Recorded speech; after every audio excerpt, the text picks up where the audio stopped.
Tyrese Maxey has literally gotten better every single year of his career so far. And now that James Harden is gone, his role is larger than ever. The 76ers have one of the best records in the whole league so far, mainly thanks to Joel Embiid and Tyrese Maxey. Joel is playing like an MVP candidate, and Tyrese is averaging 27 points, 5 rebounds, and 7 assists as the second option. Those are the best numbers of his career so far, and his game in general has just hit another level. He's basically doubled his rebounds and assists from last year. And he's also shooting the same or even better while taking over 5 more shots a game. Tyrese Maxey is listed at only 6'2", but plays like he's at least 6'5". He can get to the rim and finish through contact somehow with ease. He's not the strongest, but he's definitely one of the fastest players in the entire league. On top of having the acrobat badge on Hall of Fame, he has one of the most beautiful floaters I've seen. 6'2" doesn't sound short at all, but for the NBA that's nothing, so having a floater lets you easily finish over those taller defenders. But the thing that Tyrese has worked on the most is his three-point shot and shot creation in general. He's always been a really efficient three-point shooter, but every season he's taking more and the degree of difficulty on them is only going up. He went from the guy that would take the open shot and some contested shots to coming down the court and doing his best James Harden impression. I would argue that the step back he's added to his game is even better than the one that James Harden does. Tyrese is so unbelievably quick, he can step back before you even realize it, and he creates so much space at the same time. He doesn't need to rush the shot after the step back at all, because by the time he goes to shoot it, he's still wide open. Although the Harden and Sixers situation came with a lot of problems, Tyrese was still able to learn a lot from him, and it definitely shows.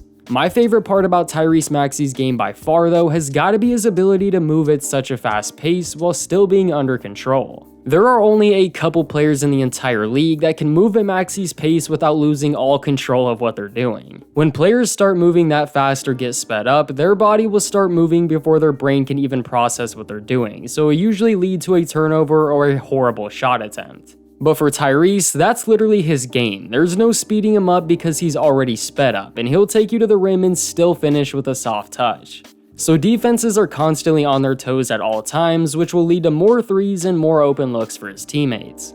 Then on top of everything I've mentioned he can do offensively, he's also a really solid defender. Despite being smaller than Steph Curry, he's been averaging a block a game throughout the first 12 games. But a lot of basketball fans already saw this coming. His numbers were already extremely good before being the main guard. So now that Harden's gone and Kelly Oubre was literally hit by a car, the Sixers are relying on him a lot more than even usual. And the most impressive part about his career so far is how he was able to improve and stay focused while playing for one of the most chaotic teams in the entire league. You gotta think, he's survived the Ben Simmons situation and the James Harden situation. And although Joel is an absolute beast, he's not the most mature teammate in the world. And letting the crowd know that he's excited. Tyrese was never buried in the roster by any means, but he was never asked to produce at the level he knew he could. And if we're being completely honest, a lot of players in his shoes probably would have folded. When Harden, Embiid, and Simmons were sitting out, Tyrese had multiple games where he stepped up, so this breakout year isn't really a surprise.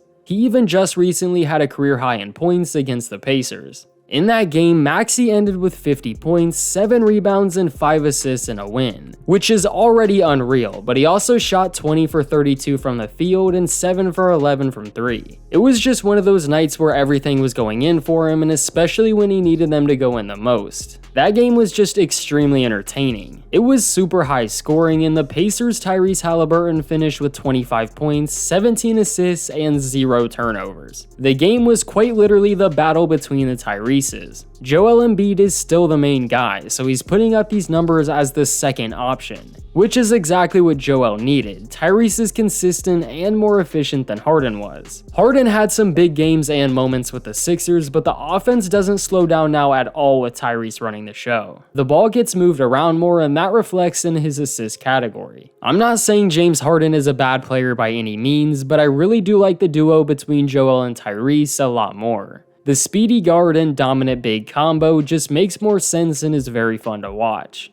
The Sixers as an organization now needs to change the culture and actually build some consistency. We trusted the process and it was nothing but chaos. Move on and build a real culture. And the first step in doing that is extending Tyrese Maxey. They've got Joel locked up until 2027 and there's really no point in paying him if you don't have a dominant guard that can help get him the ball. If they don't re-sign Maxey, they will be looking for a guard and or another superstar caliber player, just hoping they want to join. It didn't work when Jimmy Butler joined and it didn't work when James Harden joined. Stop trying to get new players and focus on building with what they have, which they haven't done since the beginning days of the process. It seems a lot smarter to re-sign the guy that's been with the team for 4 years and is playing extremely well. Either way, if they do for whatever reason move on from him, any other team would love to have him join. He's literally 23 years old, and even Joel Embiid said Maxey is the hardest worker he's ever played with. So to me, it's a no-brainer. Signing Nick Nurse as their head coach was a great decision and definitely a step in that right direction.